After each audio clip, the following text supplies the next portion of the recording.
अस्सलाम वालेकुम। आज की क्लास में हम फायरबेस डेटाबेस के बारे में पढ़ने वाले हैं, क्योंकि लास्ट क्लास में हमने फायरबेस को अपनी ऐप में इंटीग्रेट करके देखा था और मैंने आपको कहा था कि हम जो डेटाबेस के बारे में हम नेक्स्ट क्लास में पढ़ेंगे। तो आज की क्लास में हम फायरबेस का जो रियल टाइम डेटाबेस है, मींस क्लाउड स्टोरेज जो है हमारे पास ऑनलाइन डेटाबेस, उसके अंदर हम ऐड करना, डिलीट करना और अपडेट और फैच वगैरह करना, ये सारी चीज़ें हम देखेंगे जो करंट ऑपरेशंस होते हैं हमारे डेटाबेस के। तो देख लेते हैं इसको। नंबर 1 पे आता है हमारे पास सेटअप फायरबेस प्रोजेक्ट। हमने लास्ट क्लास में फायरबेस का सारा सेटअप जो था वो हमने अपने प्रोजेक्ट के अंदर, फ्लटर के प्रोजेक्ट के अंदर इंटीग्रेट कर लिया था। नंबर 2 पे हमने डिपेंडेंसीज ऐड करनी है। यहाँ पे 2 डिपेंडेंसीज दी हुई हैं, एक फायरबेस कोड है और एक है हमारे पास फायरबेस डेटाबेस। तो फायरबेस कोड जो थी वो तो हमने लास्ट क्लास में ऐड कर ली थी। तो इसके अंदर अब हमने फायरबेस डेटाबेस वाली डिपेंडेंसी अपनी pubspec.yaml वाली फाइल के अंदर ऐड करनी है।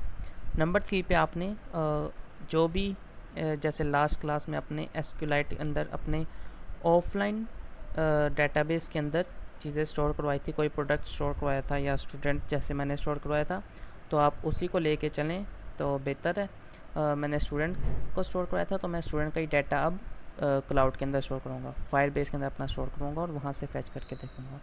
तो इसलिए स्टूडेंट की क्लास जो है हमारी वो सेम वही रहने वाली है। और एक चेंज इसके अंदर आपने करना है, वो चेंज भी बल्कि मैं आपको दिखा देता हूँ। ये हमारी स्टूडेंट की क्लास थी। चेंज इसके अंदर ये है कि हमारा जो कंस्ट्रक्टर था जेसन से ऑब्जेक्ट में कन्वर्ट करने वाला, इसके अंदर पहले हमने ये मैप लगाया हुआ था जेसन के लिए, तो अब हम इसको वार में चेंज कर देंगे। चेंज करने की रीज़न क्या है? तो रीज़न यही है क्योंकि जब भी हम फायरबेस से डाटा फेच करेंगे तो हमें उसको ये नहीं पता होता कि ये कौन सी टाइप में डाटा है, ये मैप टाइप का है या ये किस टाइप का है। तो इसलिए अगर हम उसको कोई स्पेसिफिक टाइप दे देंगे तो इसलिए वहाँ पे ये एरर हमें देगा। तो इसलिए हम उसको स्पेसिफिक टाइप ना देने के बजाय सिंपली वार लगा देंगे, ताकि जो भी वैर लगा देंगे, कोई भी जो भी टाइप होगी उसकी वो इजीली इंटीग्रेट हो जाए। और यहाँ पे सबसे पहले तो हम अपना जो फायरबेस का डेटाबेस है उसको क्रिएट कर लेते हैं जाके। पहले ये जो भी आपका प्रोजेक्ट होगा, जैसे ये हमारा प्रोजेक्ट था, इसके अंदर आपने बिल्ड में आके रियल टाइम डेटाबेस में आ जाना है और यहाँ से आपने अपने डेटाबेस को ऑन कर लेना है। ये आप क्रिएट डेटाबेस पर क्लिक करेंगे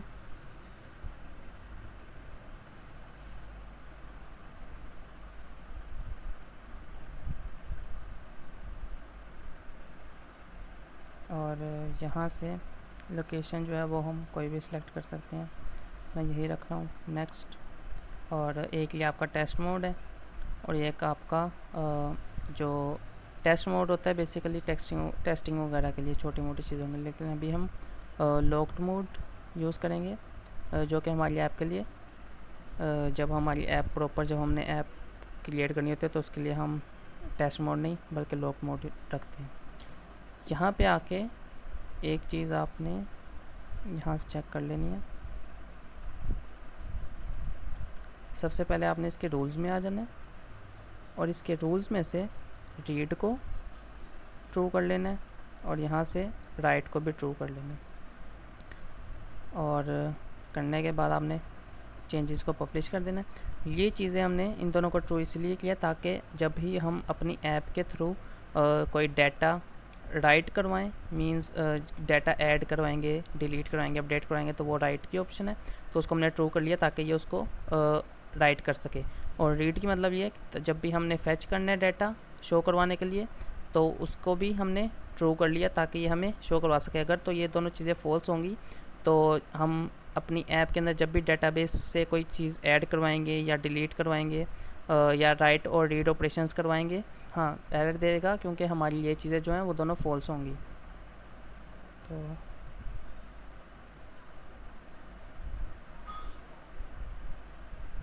ये हमारा अब डेटाबेस जो है रियल टाइम डेटाबेस ये क्रिएट हो चुका है।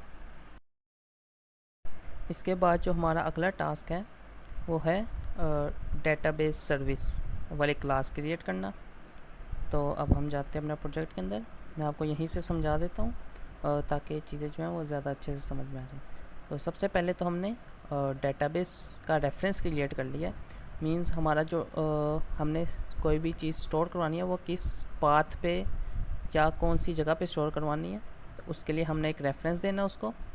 डेटाबेस रेफरेंस टाइप का ये वेरिएबल है, और इतनी चीज़ तो मस्ट आपने लिखनी ही लिखनी है। Firebase database dot instance dot ref means उसका इंस्टेंस क्रिएट करके उसका रेफरेंस ले ले, और उसके बाद आगे अगर आप इसको हटा भी दें तो भी यहाँ पे ये प्रॉब्लम नहीं देगा। लेकिन हमने उसके अंदर एक स्टूडेंट नेम का स्टूडेंट्स का एक चाइल्ड क्रिएट किया है, और हमारा जितना भी डाटा होगा वो स्टूडेंट्स का वो हम सारा इस स्टूडेंट के चाइल्ड के अंदर स्टोर करवाएंगे। तो इसके आगे ये ऐड स्टूडेंट का एक मेथड है।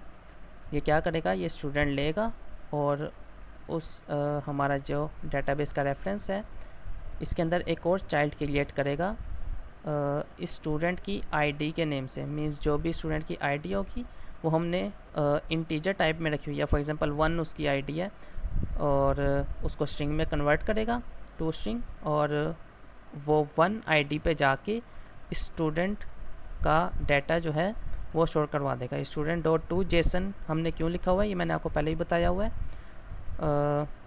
दिखा भी देता हूँ आपको। ये हमारे स्टूडेंट की क्लास को जो हमने स्टूडेंट का जो भी ऑब्जेक्ट क्रिएट किया होगा उसको एक मैप में कन्वर्ट कर देगा। ठीक है, उस मैप को मैप में कन्वर्ट करके तो डायरेक्टली यहाँ पे जाके स्टोर करवा देगा। ये मैं भी आपको दिखा भी दूंगा कि ये किस तरीके से स्टोर होगा।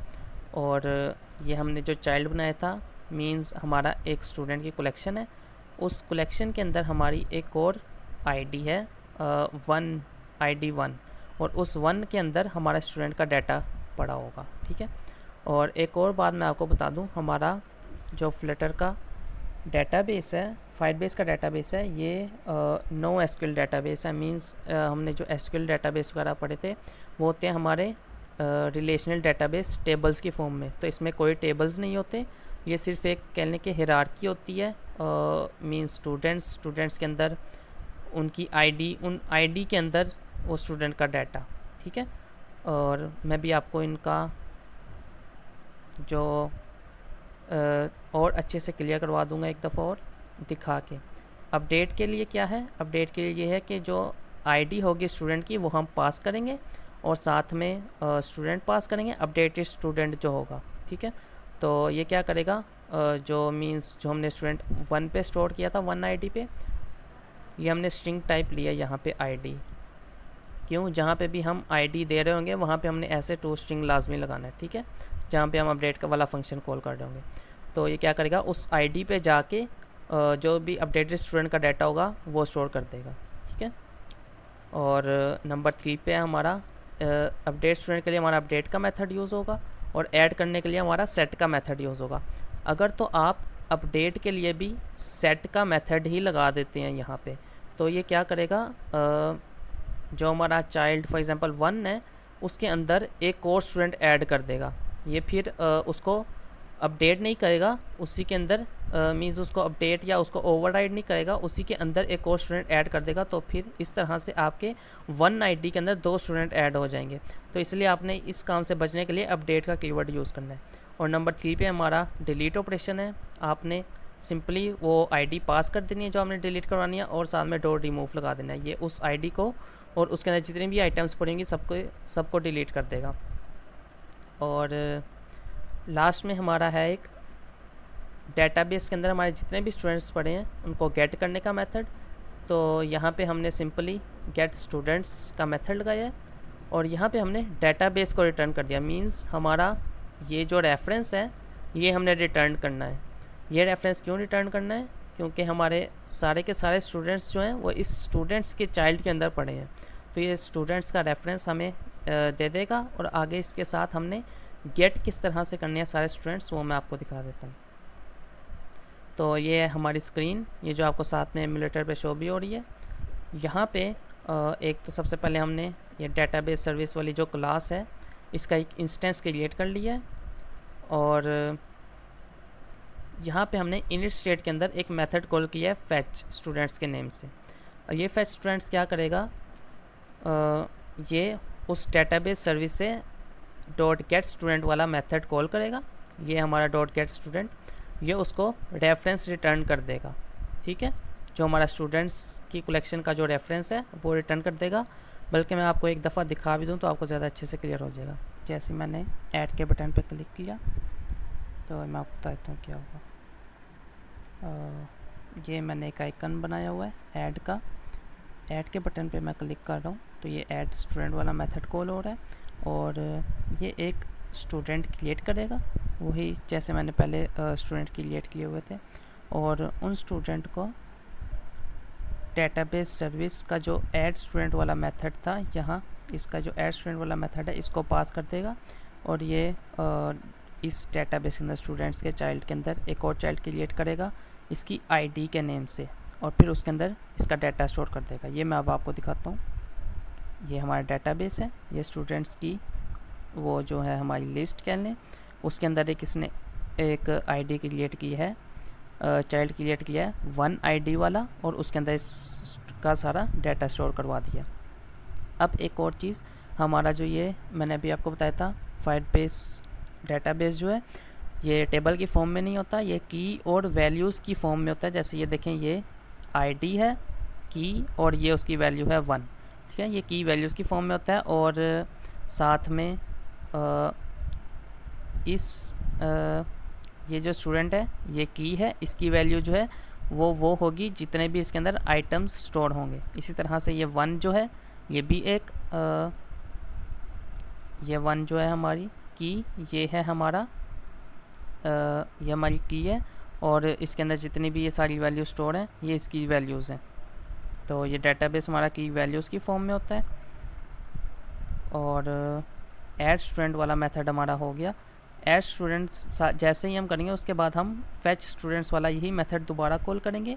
ये मेथड दोबारा अपडेटेड स्टूडेंट्स जो भी होंगे हमारे डेटाबेस के अंदर वो सारे स्क्रीन पे शो कर देगा। हमारी ये जो हमारी स्टूडेंट्स वाली लिस्ट थी इसको अपडेट करेगा, और साथ में सेट स्टेट के थ्रू जो हमारी अपडेटेड लिस्ट होगी वो स्क्रीन पे शो कर देगा। इस तरह से आपने एडिट स्टूडेंट का जो मेथड है उसके अंदर भी अपडेटेड स्टूडेंट का इंस्टेंस क्रिएट करना है एक, और उसको पास कर देना अपने उस मेथड के अंदर जो हमने यहाँ पे लिखा था, जहाँ पे हमने सारे मेथड लिखे थे। इस तरह से आपने जिस स्टूडेंट को डिलीट करना है उसकी आईडी यहाँ पास कर देनी है, और अपडेट स्टूडेंट के अंदर जो स्टूडेंट है उसकी id.toString हम पास कर रहे हैं उसकी ताकि जो पहले आईडी स्टोर है उसको अपडेट करने के लिए, उस की पे वैल्यू अपडेट करने के लिए।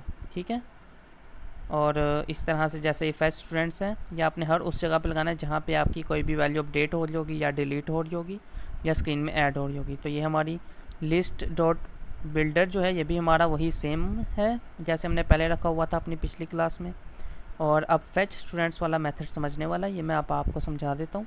इसके अंदर हम क्या कर रहे हैं कि गेट स्टूडेंट्स वाला जो मेथड है ये हमने कॉल किया, इसने हमें रिटर्न किया हमारा ये वाला रेफरेंस, जिस स्टूडेंट्स चाइल्ड वाला रेफरेंस जिसके अंदर सारे के सारे स्टूडेंट्स हमारे स्टोर होंगे, ये वाला इसने हमें रेफरेंस रिटर्न किया। और इसके बाद हमने आगे लगाया है dot on value dot listen. Means अगर जैसे ही ये कोई वैल्यू हमें रिटर्न करेगा तो उसके लिए हमने लिसनर लगाया है। जैसे हम डॉट देन का ऑपरेशन लगाते थे तो डॉट देन में तो हमें कोई वैल्यू ख़ास कोई रिटर्न नहीं कर रहा होता था, इसके अंदर हमने ऑन वैल्यू इसलिए लगाया क्योंकि कभी कभार ये हमें वैल्यू देगा और किसी टाइम ये हमें वैल्यू नहीं देगा, तो इसलिए ऑन वैल्यू का हमने फंक्शन लगाया डॉट ऑन वैल्यू, और उसके साथ डॉट लिसन। मीन्स जैसे ही वैल्यू आए तो उसको लिसन करें, और लिसन करने पे ये सारा काम जो हमने इसके अंदर लिखा है ये सारा परफॉर्म हो। अब वो क्या करना है, हमने हमारे पास एक इवेंट आएगा, मीन्स वो इवेंट होगा हमारा रेफरेंस। मीन्स इसने हमें रेफरेंस रिटर्न किया था, वो रेफरेंस हमने यहाँ पे इवेंट के नेम से ले लिया, और एक हमने एम्प्टी लिस्ट क्रिएट कर दिया स्टूडेंट्स की। अब वो जो हमें रेफरेंस रिटर्न हुआ होगा उसके आगे हमने डॉट स्नैपशॉट और डॉट वैल्यू लगा दिए। डॉट स्नैपशॉट जो है ये हमारा बिल्ट इन मेथड ही होता है इसका, डेटाबेस का, रियल टाइम डेटाबेस का। तो इसके रेफरेंस का जो स्नैपशॉट था और उस स्नैपशॉट के अंदर जो वैल्यू थी हमारी वो हमने डाटा के अंदर स्टोर करवा लिया। फिर हमने ये चेक करना है कि हमारा डाटा जो है वो नल ना हो और हमारा डाटा जो है वो लिस्ट की फॉर्म में हो। फॉर एग्जांपल मैं आपको दिखा देता हूँ, ये स्टूडेंट है, इसके अंदर जितनी भी चीज़ें वो हमारी लिस्ट की फॉर्म में है। इस तरह से हमारा ये जो 1 है इसके ये भी हमारा एक लिस्ट की फॉर्म में ही है, क्योंकि हम इस 1 के अंदर एक और भी चीज़ ऐड करवा सकते हैं। तो इसलिए हमने लेना तो इसको भी लिस्ट की फॉर्म में ही है। तो जितना भी डाटा है हमारे चाइल्ड के अंदर ये वो हमें रिटर्न करेगा। उस डाटा को हम डाटा के साथ हमने डॉट वेयर का ऑपरेशन लगाया। ये डॉट वेयर का ऑपरेशन क्या करता है, इसके अंदर हम हर एलिमेंट पे चेक करेंगे कि ये एलिमेंट नल है या नहीं है। ठीक है, अगर तो वो नल नहीं होगा तो फिर उस एलिमेंट का मैप क्रिएट करेंगे और हर मैप के अंदर उसने एक वैल्यू हमें रिटर्न की है। मीन्स मैं अगर आपको ये स्ट्रक्चर यहाँ से समझा दूँ,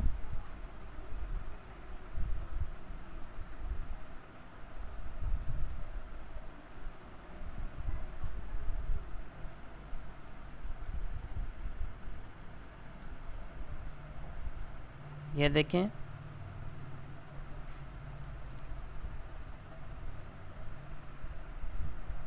ये हमारे पास डाटा जो है वो हमें इस स्टूडेंट्स की लिस्ट का सारा डाटा रिटर्न करेगा। ठीक है, और वो यहाँ पे हमने डाटा इस लिस्ट इसलिए लिखा हुआ है ताकि एरर कोई हमारे पास ना आए। फॉर एग्जांपल अगर हम ये हटा भी देते हैं तो आगे जो हम काम कर रहे होंगे वो उसमें हमें दिक्कत देगा, क्योंकि हमने इसको एज अ लिस्ट इंटरटेन करना है। तो इसलिए हमें डॉट डाटा इज़ लिस्ट लाजमी लगाना पड़ेगा। उसके बाद ये लाइन तो मैंने वैसे ही लिखी थी। अब हम उस डाटा के अंदर जो एलिमेंट हमारे पास नल नहीं होगा हमने उसी को आगे लेके चलना है। तो उसके लिए हमने डॉट वेयर का ऑपरेशन लगा दिया। डॉट वेयर हमारी किसी भी लिस्ट को, अगर हमने किसी भी लिस्ट में से कोई चीज़ फाइंड करनी है या कोई सर्चिंग करनी है तो उसके लिए हमारे पास डॉट वेयर यूज़ में आता है। तो उस में से हम सर्च कर रहे हैं वो एलिमेंट जो कि नल ना हो। ठीक है, यहाँ पे जैसे एक एलिमेंट हमारे पास स्टूडेंट के अंदर 1 है, इस तरह से जो अगला एलिमेंट है वो अभी कोई भी नहीं है, तो इसलिए वो नल है। इसलिए हमने यहाँ पे नल ऑपरेटर लाजमी चेक किया कि कहीं वो नल तो नहीं है। उसके बाद जो भी हमें वैल्यू मिलेगी, फॉर एग्ज़ाम्पल इस लिस्ट के अंदर जो नल वैल्यूज़ जो हैं वो रिमूव हो जाएंगी, बाकी जितनी वैल्यूज़ हमें मिलेंगी उसके अंदर हमने एक मैप का ऑपरेशन लगाया है। ये मैप क्या करेगा, उसको मैप में कन्वर्ट करेगा और हर इंस्टेंस के लिए हमें एक मैप रिटर्न करेगा। मींस ये 1 वाला इंस्टेंस है, इसके अंदर जितनी भी वैल्यूज़ हैं इसने इसको मैप में कन्वर्ट करके हमें रिटर्न किया है। अगर हम इस ई की जगह मैं स्टूडेंट मैप भी लिख लूँ तो आपको ज़्यादा अच्छे से समझ आएगी। इस स्टूडेंट मैप को मैं पास कर रहा हूँ जहाँ पे अपने उस स्टूडेंट फ्रॉम जेसन, मींस ये स्टूडेंट का जो हमारा कंस्ट्रक्टर था जो कि मैप लेके हमें स्टूडेंट का एक ऑब्जेक्ट क्रिएट करके देगा, वहाँ पे मैंने ये वाला मैप पास कर दिया। अब ये क्या करेगा, उस मैप से स्टूडेंट का ऑब्जेक्ट क्रिएट करेगा और फिर इसी तरह से उस मैप के अंदर हर इंस्टेंस के लिए हर पूरी की पूरी लिस्ट, स्टूडेंट की लिस्ट में जितने भी हमारे पास स्टूडेंट्स होंगे उनको स्टूडेंट्स में कन्वर्ट करके उनकी एक लिस्ट क्रिएट कर देगा और फिर उस लिस्ट को यहाँ पे इस स्टूडेंट्स को रिटर्न कर देगा। जो हमने ये लिखा हुआ है स्टूडेंट इक्वल्स टू, तो इसकी सारी लिस्ट क्रिएट करके वो इस स्टूडेंट के अंदर ये जो हमने एम्प्टी लिस्ट रखवाई थी इसके अंदर स्टोर कर देगा। और स्टोर करने के बाद यहाँ पे हमने एक सेट स्टेट का मेथड यूज़ किया है जो कि हमारी मेन जो लिस्ट है स्टूडेंट्स की जिसको हमने प्राइवेट बनाया हुआ है। इसको यहाँ पे अपडेट कर देगा। और हमने एक इस लोडिंग वाला ऑपरेटर लगाया हुआ है जिसको ट्रू रखा था ताकि ये स्टार्टिंग में लोडिंग कर सके, और उसको यहाँ पे फॉल्स कर देगा। ठीक है, तो मेन जो था हमारा वो ये फैच वाला मेथड ही था। होप कि आपको समझ आ गई होगी। एक और दफ़ा मैं इसको रिपीट कर देता हूँ। सबसे पहले ये स्टूडेंट्स के रेफरेंसेस लेगा सारे के सारे, नहीं, सबसे पहले ये स्टूडेंट्स का रेफरेंस लेगा, मींस जो हमने स्टूडेंट्स की डेटाबेस में एरे बनाई है जिसके अंदर सारे स्टूडेंट्स स्टोर हैं, वो रिटर्न करके यहाँ पे आएगा इवेंट की फॉर्म में। ये वाला जो डेटाबेस रिटर्न हो रहा है, ये वाला डेटाबेस, इसका रेफरेंस हमारे पास आएगा इवेंट की फॉर्म में। इसका नेम हमने इवेंट रख दिया। ठीक है, उसके बाद उस इवेंट के अंदर से हम स्नैपशॉट और उस स्नैपशॉट की वैल्यू गेट कर लेंगे, जो कि हम दे देंगे डाटा को। डाटा क्या करेगा, चेक करेगा और जितने भी एलिमेंट्स नल होंगे उन सारों को रिमूव कर देगा, और उन रिमूव करने के बाद बाकी जितने भी एलिमेंट्स बचेंगे उनको मैप में कन्वर्ट करके हमें एक मैप देगा, और उस मैप के थ्रू हम स्टूडेंट्स की ऑब्जेक्ट में कन्वर्ट कर लेंगे, और उस हर स्टूडेंट को ऑब्जेक्ट में कन्वर्ट करने के बाद हम डॉट टू लिस्ट का मेथड लगा देंगे, जो कि इस सारे प्रोसेस को हमारे एक लिस्ट में कन्वर्ट कर देगा, और फिर वो लिस्ट हम इस स्टूडेंट्स की लिस्ट के अंदर स्टोर करवा देंगे, और फिर ये वाली स्टूडेंट की लिस्ट हम अपनी मेन लिस्ट को मेन लिस्ट को असाइन कर देंगे, ताकि जो हमारी मेन लिस्ट है वो अपडेट हो जाए, और साथ ही साथ हमारी जो लोडिंग है वो रुक जाए, और हमें जो डाटा है हमारा वो शो कर दे।